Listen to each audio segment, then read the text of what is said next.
In the early hours of May 7, 2025, India executed a bold and decisive military operation that sent shockwaves across the world. Codenamed Operation Sindoor, this mission targeted the heart of terrorist infrastructure in Pakistan and Pakistan-occupied Kashmir.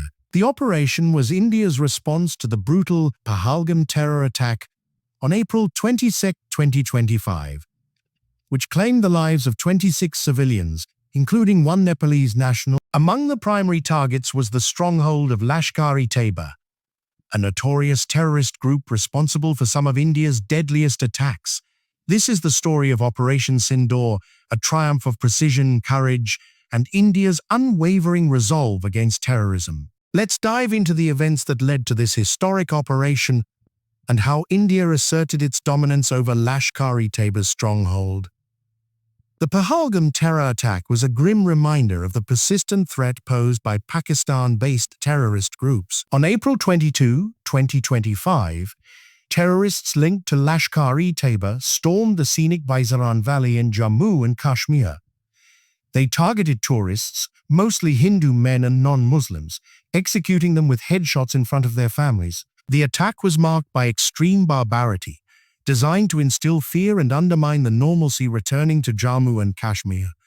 Among the victims was an Indian Navy officer whose death in front of his family sparked nationwide outrage. The Resistance Front, a Lashkar-e-Taiba proxy, claimed responsibility, further linking the attack to Pakistan's terrorist network. Prime Minister Narendra Modi vowed a crushing blow to terrorism, giving the armed forces complete operational freedom. This set the stage for Operation Sindoor, a meticulously planned retaliation that would target the roots of terror. Lashkar-e-Taiba, headquartered in Muradiki, Pakistan, has been a thorn in India's side for decades. Founded in the late 1980s, the group aims to destabilize India and impose Islamic rule, particularly in Kashmir. Led by Hafiz Saeed, Lashkar-e-Taiba orchestrated the 2008 Mumbai attacks, killing over 170 people. Its Murat headquarters, Markas Taiba, spans 200 acres and serves as a training and ideological hub. Terrorists like Ajmal Kasab and David Headley, key figures in the Mumbai attacks, were trained at this facility. The group's reach extends beyond Kashmir, with attacks in Bangalore, Hyderabad, and Pune. Markas Taiba is not just a training ground but a symbol of Lashkar-e-Taiba's impunity, backed by Pakistan's establishment. Operation Sindoor aimed to dismantle the stronghold and send a clear message: no terrorist is beyond India's reach. The operation was named by Prime Minister Modi himself, drawing from the cultural significance of Sindoor. Sindoor, the red vermilion worn by married Hindu women, symbolized the widows left behind in the Pahalgam attack. The name was a powerful tribute to the victims and a call for justice. Executed between 1:05 and 1:30 a.m. on May 7, 2025, Operation Sindoor was a 25-minute blitz of precision strikes.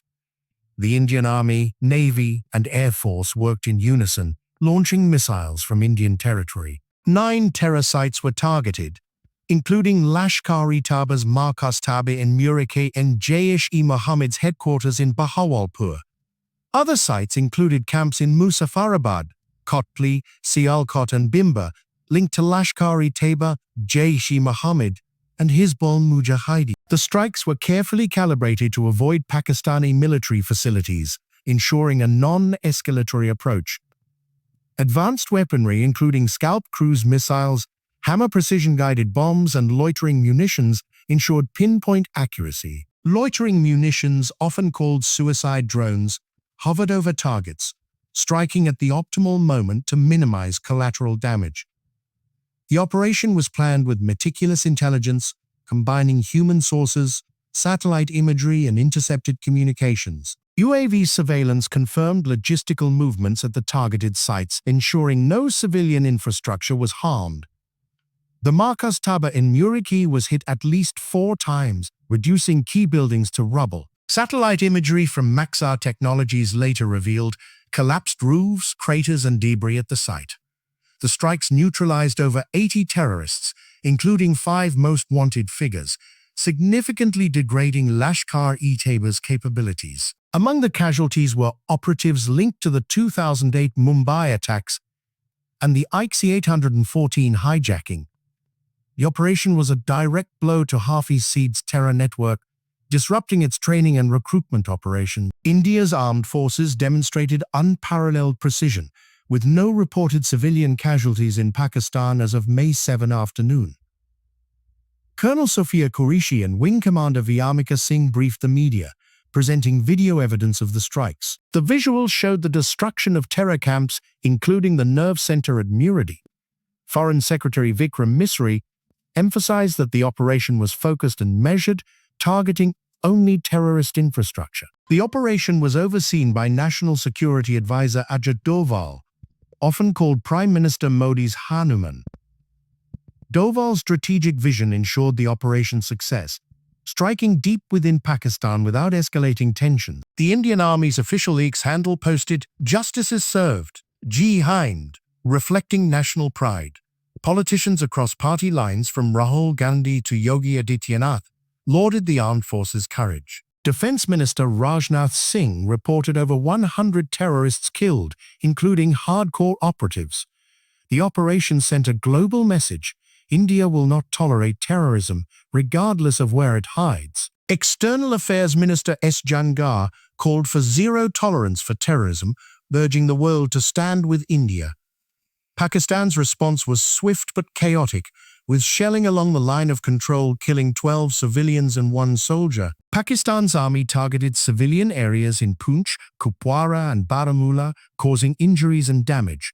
India's integrated counter-UAS grid and air defense systems neutralized Pakistani drones and missiles. Pakistan's foreign ministry invoked Article 51 of the UN Charter, reserving the right to respond. However, India's restrained approach left Pakistan with little justification for escalation. The international community, including the US and Israel, expressed support for India's right to self-defense. The UK urged restraint, while Singapore advised its citizens to avoid travel to Jammu and Kashmir. Operation Sindoor's success lay in its strategic execution and India's ability to dominate the narrative. Unlike previous operations like Balakot, Sindoor struck deeper into Pakistan, targeting high-value sites. The operation showcased India's evolving military capabilities and its zero-tolerance policy. The destruction of Marcus Taba was a symbolic victory, shattering Lashkar-e-Taiba's aura of invincibility. The operation also disrupted the group's ability to train new recruits and plan future attacks. India's armed forces proved they could strike with surgical precision, even 25 kilometers from the border. The operation's aftermath saw heightened security measures across India, with 16 airports temporarily shut. Schools in Punjab districts like Pathankot and Amritsar closed for 72 hours as a precaution. The Kartapa corridor and Atari border ceremonies were suspended, reflecting the tense situation. Prime Minister Modi briefed President Draupadi Murmu and chaired a cabinet committee on security meeting. The government's all-party meeting briefed leaders on the operation, fostering national unity. Operation Sindoor's impact extended beyond military success, influencing India's domestic and global standing. The Indian stock market remained resilient, with the Sensex up 1.5% despite Pakistan's market dropping 4%. Social media buzzed with patriotic slogans like Bharat Mata Ki Jai and Jai Hind Ki Sena. However, misinformation spread, with some outlets mistakenly airing old Gaza airstrike footage as Operation Sindoor. This highlighted the need for vigilance against fake news during sensitive operations. Operation Sindoor was a testament to India's growing military prowess and strategic foresight. It marked a shift from reactive to proactive counterterrorism, striking at the source of the threat. The operation's success bolstered India's image as a regional power capable of decisive action. For the families of the Pahalgam victims, Operation Sindoor was a step toward justice. Asavari Jagdale, who lost her father in the attack, said she cried upon hearing the operation's name. The operation's emotional resonance underscored its significance beyond military objectives.